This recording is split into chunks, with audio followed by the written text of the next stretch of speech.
Right now, someone weaker than you is winning. Why? Because they look more certain. They speak without hesitation. They act like they deserve everything, and the world believes them. Meanwhile, you hesitate.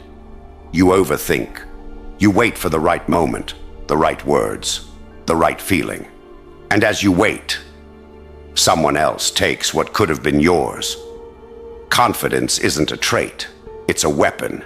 And if you don't carry it, someone else will use it against you. Machiavelli knew this centuries ago. The bold get ahead, even if they lack the skill. The hesitant stay behind, no matter how brilliant they are. Because power doesn't belong to the best. It belongs to the most certain. This video is a turning point. Not for motivation, not for comfort, but for control. You'll learn how to erase hesitation, speak like a ruler, and move like a man who expects to be obeyed.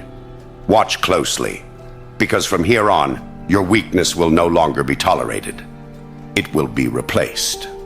You weren't born weak. You were made that way. By repetition, by reward, by rules. Trained to obey, trained to seek approval, trained to ask, is this okay? What lives inside you right now is not a man. It's a servant, conditioned to please, programmed to submit. A loyal dog who flinches at judgment and waits for permission. That voice in your head, the one that hesitates, that overthinks, that apologizes before speaking. That's not you. That's the inner servant. And if you don't kill him, you will never be free. Machiavelli didn't whisper. He commanded. He didn't wait to be understood. He acted and let others catch up. He didn't ask for power. He seized it because he knew those who ask don't deserve. Your transformation starts with inversion. Every time you want to shrink, expand. Every time you want to explain, pause. Every time you want to apologize, stare. Because dangerous confidence doesn't come from feeling ready. It comes from doing what the inner servant would never dare. You walk faster. You take up space. You stop nodding. You stop softening your tone. You speak like your words are decisions, not suggestions. Confidence isn't a mindset. It's an identity. And that identity is forged in defiance, not against the world, but against the version of you that still wants to serve. So here's your first rule. If it makes you small, kill it. A thought, a habit, a person, kill it. If it makes you hesitate, confront it. If it makes you weak, deny it. If it tries to be liked, laugh at it. The world will tell you to be kind, polite, and nice. But here's the Machiavellian truth. Nice men are tools. They get used, discarded, replaced. Powerful men aren't nice. They're precise, measured, controlled, calculated. And it starts by slaughtering that little voice inside you that still begs to be accepted. You don't need permission. You don't need validation. You need only one thing: the willingness to become feared, not by others, but by your former self. Because once you kill the servant, the ruler awakens. Powerful men don't arrive loudly. They arrive with presence, not through their voice, but through their silence, their stillness, their stare. You don't need to be known. You don't need to be liked. You just need the atmosphere to shift the moment you enter. That's how a man moves when he owns the room. Not because he's been told he does, but because he behaves like he always has. Machiavelli understood this in the royal courts. The ones who ruled weren't always the kings. Sometimes it was the man in the corner who barely spoke. But when he did, the entire court leaned in. Silence is control. You think talking makes you dominant. It doesn't. It makes you predictable. The quiet man is the threat, because no one knows what he's thinking. When you walk into a room, You don't look for permission. You don't glance around for approval. You observe. You absorb. You let the others rush to prove themselves while you calculate. Your posture speaks before your mouth does. You move slowly, not because you're uncertain, but because you're in no hurry. Predators don't sprint unless it's time to strike.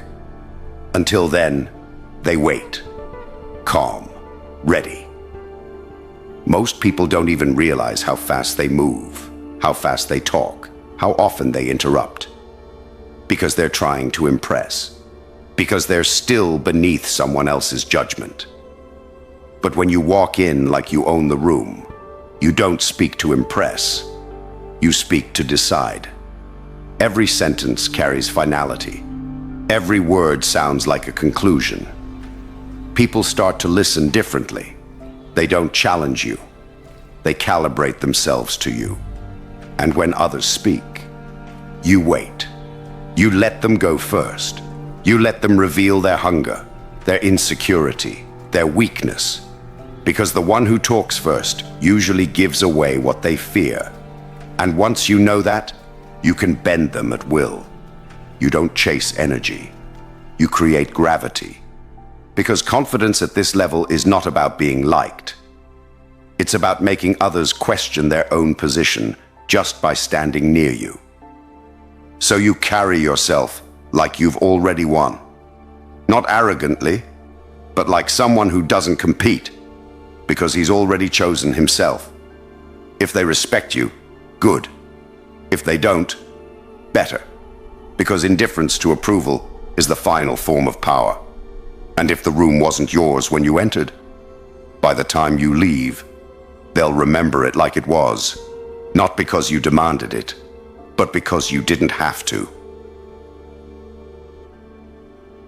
Words are not just sounds. They are weapons. And most men speak as if they're asking for permission to exist. You can spot them instantly. The rising tone at the end of every sentence. The nervous laughter. The endless, I think, maybe, I'm not sure, but... They speak as if they're apologizing for taking up space. That is not speech. That is self-sabotage. Machiavelli knew the truth. Power is not always in what you say, but how you say it. And when you speak like you cannot be denied, people don't analyze your words. They submit to the weight of your certainty. Because here's the game. People are not logical. They're emotional. They don't follow truth. They follow conviction. If you sound sure, they assume you are right. If you hesitate, they assume you're not worth listening to. So what does a Machiavellian voice sound like? It's slow, calm, final. You speak as if your words are not open for debate, as if each sentence is a decree. You speak like someone who already expects to be obeyed. It doesn't matter if you're in a room full of experts. If you sound like a decision, they'll defer. That's the first rule. Sound like the end, not the beginning. And here's what most will never tell you. You don't need to speak often to be respected. In fact, the more you say, the more chances you give others to decode you, challenge you, or worse, stop fearing you. Speak less, mean more. When you do speak, eliminate softness. No filler, no explanations, no apologies. Never say, I'm just saying, I could be wrong. I don't know if this makes sense, but those are escape hatches for the weak. Burn them. Say what you mean and leave it there. Let others deal with the silence that follows. Because silence after a strong statement is powerful. It dares people to challenge you, and most won't. Why? Because they're too afraid of what else you might say. Now understand this. The tone of your voice is your true message. The words are the surface, but your tone, your calm, grounded, deliberate tone, tells people exactly where you stand in the hierarchy. You want to rise? Lower your pitch, slow your tempo, remove the nervous energy. Sound like someone who has nothing to prove and everything under control. sound like a man who's already made up his mind and expects the world to catch up. You don't win conversations by being louder. You win them by speaking in a way that makes people feel your words aren't suggestions, they're facts. This is how rulers speak, how generals speak, how kings in exile speak before they take their thrones back. And if someone challenges you, never defend, redirect. Don't argue, don't explain, don't justify. Just say, I disagree, or better, that's incorrect. And then move on, because when you refuse to debate, you signal something terrifying, that your reality is not up for negotiation. That's how you control a room without ever raising your voice. Because confidence isn't volume, it's gravity. It's the invisible weight behind your words, the assumption that when you speak, others should listen. When you speak, the room should feel it, not through noise, not through arrogance, but through unshakable certainty. You're not trying to be right. You're speaking like someone who can't be wrong. You're not trying to be heard. You're speaking like someone who doesn't care if you agree, because you will eventually. That's power. And from this point forward, it's how you speak, or you stay silent. Confidence without control is decoration. You can walk tall, speak well, move with authority. But if someone can still trigger you with a sentence, you are not powerful. You are exposed. This is where most men fail. They master presence. They master speech. But their emotions still belong to everyone else. A whisper of disrespect, and they react. A compliment, and they soften. A silence, and they spiral. You are not free until you master the invisible war, the one inside your own mind. And that begins by rewiring your identity. Machiavelli understood this in the courts of power. He didn't fear enemies.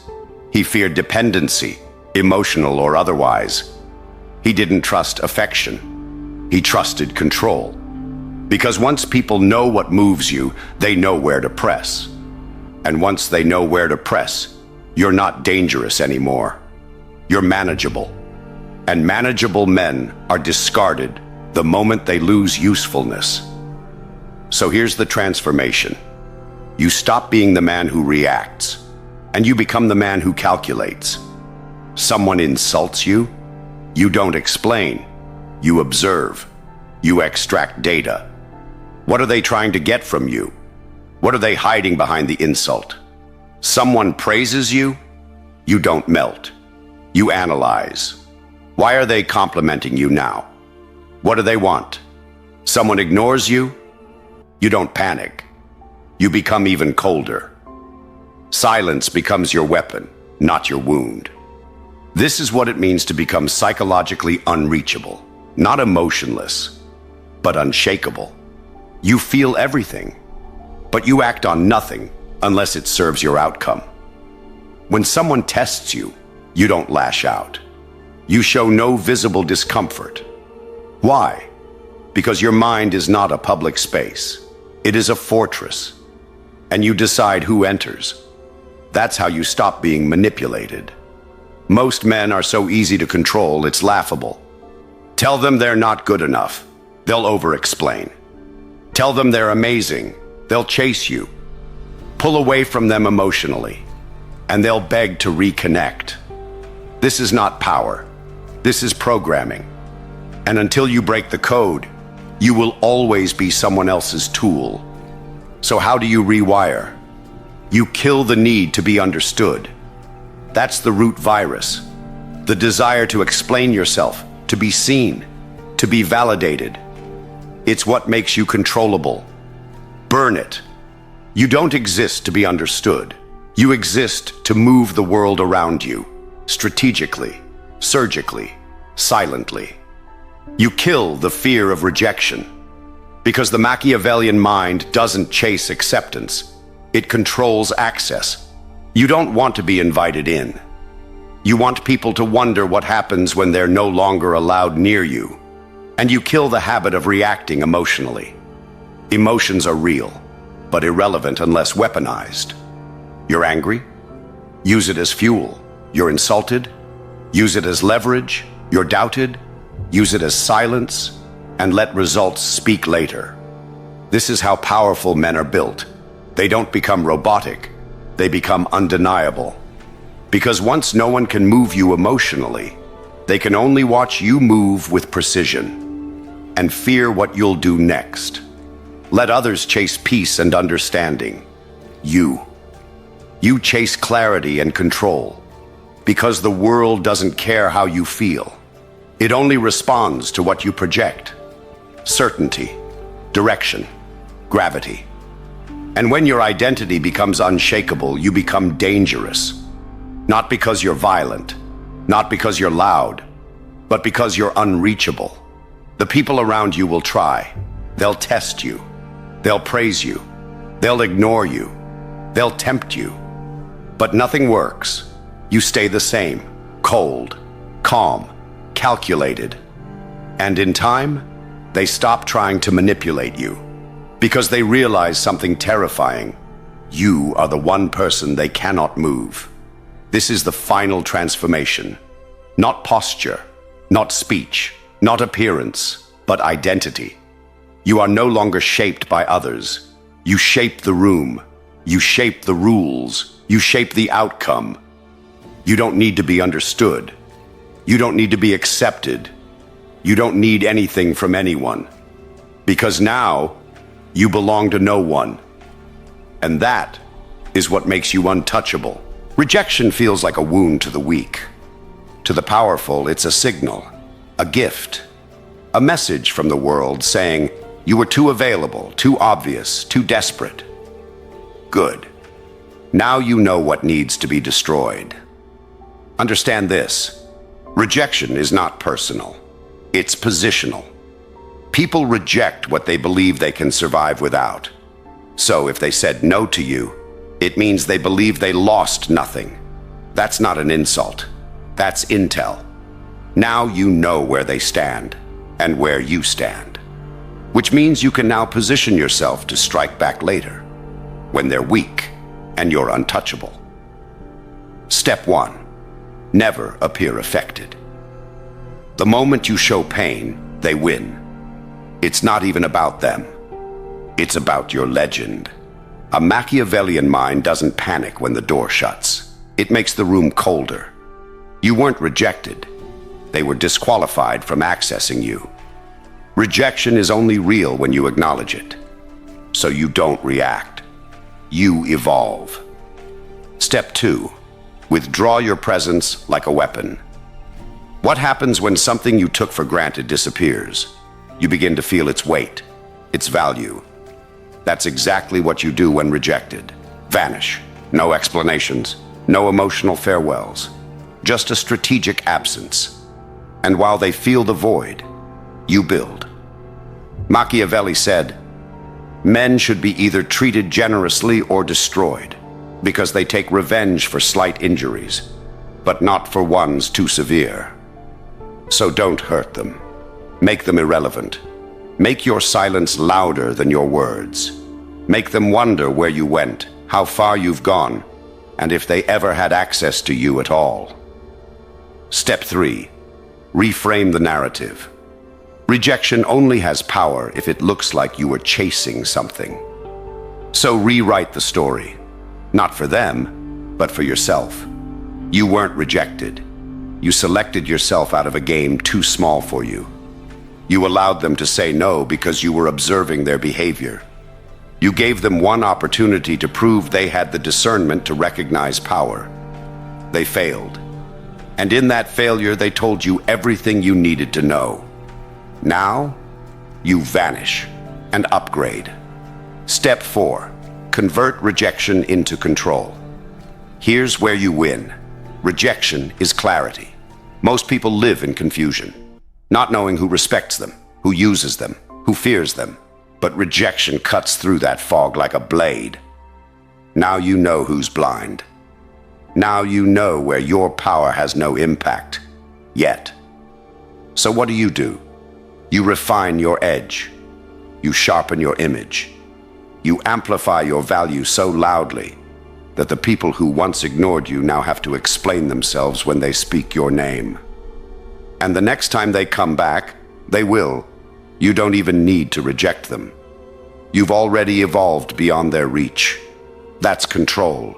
Silent, permanent, elegant. Step 5.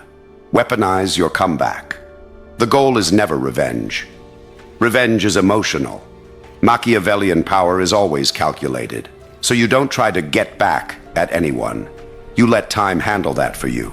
You reappear only when your presence creates discomfort.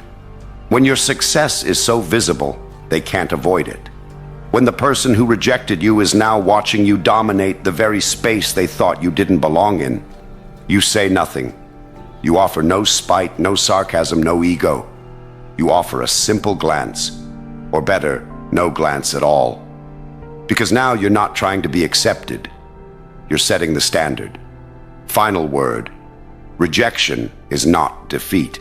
It's the test, the filter, the fire that shows you what needs to be cold, what needs to be cut, and who needs to be left behind. So remember this. You weren't rejected. You were redirected toward a version of yourself that doesn't ask twice, doesn't flinch, and doesn't wait to be chosen.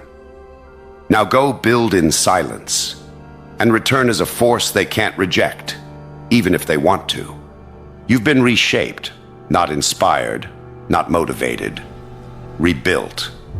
From the inside out, you killed self-doubt, not with affirmations, but with action. You didn't wait to feel ready. You moved, you acted, and you learned that power doesn't belong to the perfect. It belongs to the bold. You took rejection and turned it into fuel. No more chasing approval. Now you let people feel the cost of losing you. You became scarce, strategic, silent. And they noticed. You stopped entering rooms to be accepted. Now you own them. Through presence, posture, and precision. You no longer speak to be heard. You speak as if no one can afford to disagree. And above all, you rewired your identity. You're no longer predictable. You're no longer easily moved. You've become unreachable, emotionally untouchable. They can't provoke you. They can't tempt you. They can't shake you. Because you belong to no one now. And that makes you unforgettable. That's what creates a legend. Not noise, not fame, powerful silence, cold clarity, ruthless consistency. You don't need to announce your transformation. They'll feel it, in your walk, in your tone, in your absence. You've become the man people observe quietly, the one who used to chase, now being chased, the one who used to ask, now deciding, the one who no longer needs approval, because he became the standard. So no, this wasn't just about confidence. This was about dominance, mental, emotional, psychological. You are not here to fit in. You are here to move the pieces, to bend the room, to haunt their memory, even in silence. Because legends don't beg, they don't explain, they exist, and the world reshapes around them. Final command. Like this video if you're done chasing. Subscribe if you're ready to become the kind of man they can't control, can't predict, and can never forget. Because this isn't self-help. This is war. And you just became a weapon.